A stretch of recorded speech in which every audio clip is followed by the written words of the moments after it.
احسن تقویم۔ اب وہ بات ہے کیا کہ 4 قسمیں اٹھا کر اللہ نے وہ فرمایا کہ وہ بات یہ ہے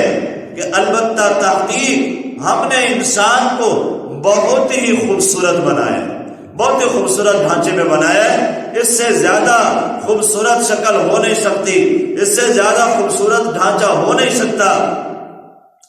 ایک مرتبہ علامہ قرطبی رحمۃ اللہ علیہ نے ایک واقعہ لکھا ہے، فرماتے ہیں کہ خلیفہ ابو جعفر منصور کا ایک مقرب تھا، مصاحب تھا، وزیر تھا۔ اس نے ایک دفعہ رات کو گھر میں بیٹھے ہوئے اپنی بیوی سے ہنسی دل لگی کرتے ہوئے مذاق میں ایک بات کہہ دی، کہنے لگا کہ انت طالق ثلاثا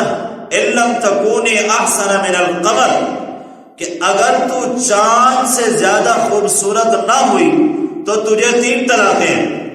اب یہ بات تو کر دی، اب بیوی اٹھی، اس نے دوپٹہ سنبھالا، سامان اٹھایا اور وہ پردے میں چلی گئی۔ تو وہ کہنے لگا کہ یہ کیا، میں تو مذاق کر رہا تھا، میں نے تو ہنسی دل لگی کی تھی۔ تو اس نے کہا کہ جب تو نے یہ بات کی کہ چاند سے زیادہ خوبصورت، اب ظاہر بات ہے میں چاند سے زیادہ خوبصورت تو ہو نہیں سکتی، لہذا طلاق ہو گئی ہے، میں اجنبی غیر محرم بن گئی ہوں۔ وہ بڑا پریشان ہوا، ساری رات کو کہتا ہے بڑی بے چینی کے اندر کٹی، اور صبح کو خلیفہ ابو جعفر منصور کے دربار میں پیش ہوا، اور میں نے جا کر اپنی پریشانی اور مسئلہ پرابلم سامنے رکھا کہ ایسے میں نے کہہ دیا اور معاملہ اس طرح ہو گیا، اب اس کا کیا حل ہے، میں تو بڑا پریشان ہو گیا ہوں۔ ویسے میرے منہ سے غلط بات نکل گئی ہے،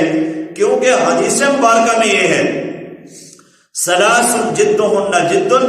وہزلہن ہزل، کہ 3 باتیں ایسی ہیں کہ جو اگر سیریس حالت میں کی جائے، سنجیدگی میں کی جائے تب بھی وہ واقع ہو جاتی ہیں، مذاق میں کی جائے تب بھی واقع ہو جاتی ہیں۔ النکاح والطلاق والعتاق، نکاح، طلاق اور غلام آزاد کرنا، یہ 3 باتیں اگر مذاق میں بھی کی جائے تو نافذ ہو جاتی ہیں، اگر طلاق مذاق میں بھی دی جائے تب بھی نافذ ہو جاتی ہے۔ وہ کہے کہ میں تو مذاق کر رہا تھا، میری کوئی نیت ارادہ نہیں تھا، نہیں، طلاق ہو جائے گی۔ تو اب خلیفہ ابو جعفر منصور نے فوراً علماء کو اور مفتیان کرام کو وہاں پر جمع کیا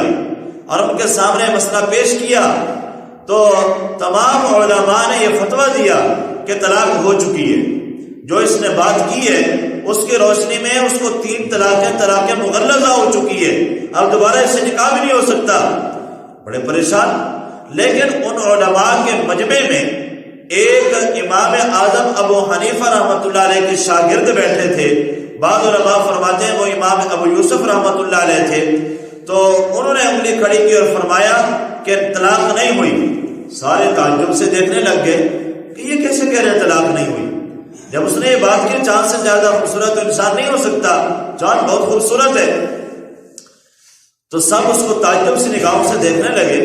اور کہنے لگے کہ سارے علماء کا متفقہ یہ فیصلہ ہے، آپ کیسے کہہ سکتے ہیں کہ طلاق نہیں ہوئی؟ تو خلیفہ ابو جعفر منصور نے کہا کہ ٹھیک ہے، آپ اپنے دلیل پیش کریں۔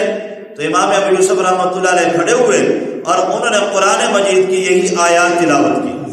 والتین والزیتون وطور سینین وہذا البلد الامین لقد خلقنا الانسان فی احسن تقویم۔ فرمایا کہ دیکھو اللہ نے 4 قسمیں اٹھا کر فرمایا کہ میں نے انسان کو بہت ہی زیادہ خوبصورت بنایا ہے، اس سے زیادہ خوبصورت تو کوئی مخلوق ہے ہی نہیں، یہ چاند سے بھی زیادہ خوبصورت، یہ سورج سے بھی زیادہ خوبصورت، یہ جانوروں سے، پرندوں سے، تمام مخلوقات سے زیادہ خوبصورت ہے، اس سے زیادہ خوبصورت کوئی نہیں ہے، لہذا طلاق نہیں ہوئی۔ تمام علماء نے کہا حق بجانب انہوں نے جو بات کی ہے بالکل صحیح کی ہے، واقعی طلاق نہیں ہوئی۔ اور خلیفہ ابو جعفر منصور نے پھر اس خاتون کو واپس گھر بھیج دیا اور فرمایا کہ تم اسی گھر کے